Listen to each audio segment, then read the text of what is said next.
بسم الله الرحمن الرحيم. ألف لام ميم. الله لا إله إلا هو الحي القيوم نزل عليك الكتاب بالحق مصدقا لما بين يديه وأنزل التوراة والإنجيل من قبل هدى للناس وأنزل الفرقان إن الذين كفروا بآيات الله لهم عذاب شديد والله عزيز ذو انتقام. إن الله لا يخفى عليه شيء في الأرض ولا في السماء هو الذي يصوركم في الأرحام كيف يشاء لا إله إلا هو العزيز الحكيم. هو الذي أنزل عليك الكتاب منه آيات محكمات هن أم الكتاب وأخر متشابهات فأما الذين في قلوبهم زيغ فيتبعون ما تشابه منه ابتغاء الفتنة وابتغاء تأويله وما يعلم تأويله إلا الله والراسخون في العلم يقولون آمنا به كل من عند ربنا وما يذكر إلا أولو الألباب.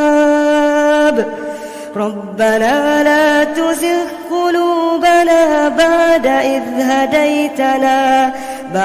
إذ هديتنا وهب لنا من لدنك رحمة إنك أنت الوهاب.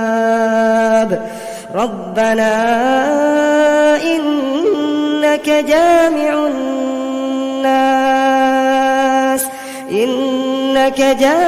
الناس ليوم لا ريب فيه إن الله لا يخلف الميعاد.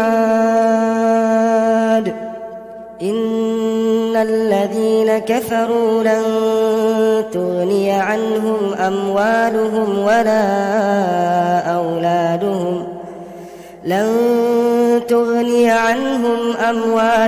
ولا أولادهم من الله شيئا وأولئك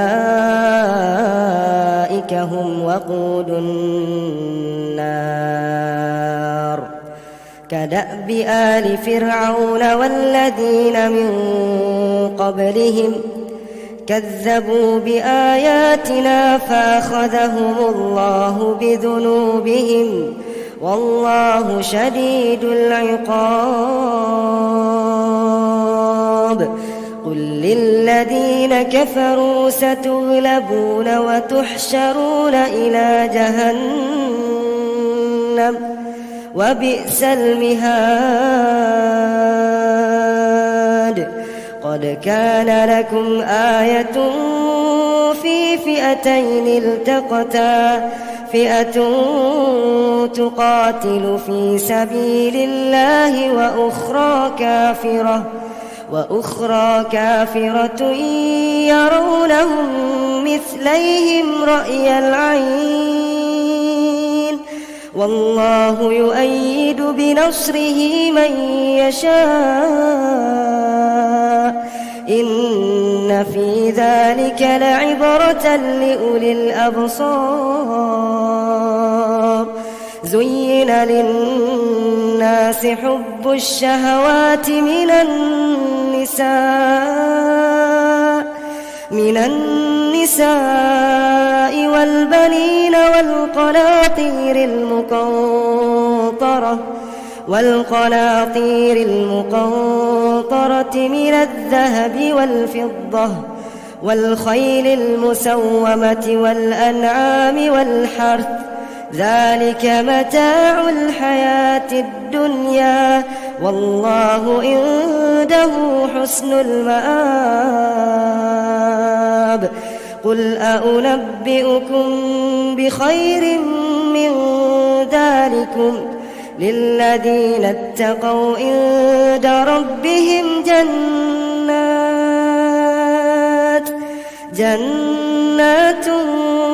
تجري من تحتها الأنهار خالدين فيها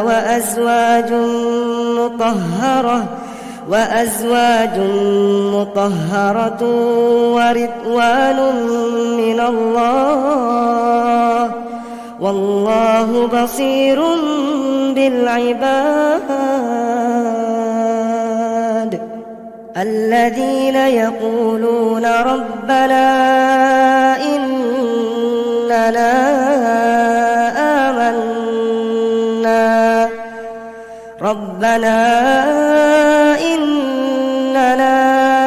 آمنا فاغفر لنا ذنوبنا وقنا عذاب النار الصابرين والصادقين والقانتين والمنفقين والمستغفرين بالأسحار شهد الله أنه لا إله إلا هو والملائكة وأولو العلم قائما بالقسط لا إله إلا هو العزيز الحكيم إن الدين عند الله الإسلام وما اختلف الذين أوتوا الكتاب إلا من بعد ما جاءهم العلم بغيا بينهم ومن يكفر بآيات الله فإن الله سريع الحساب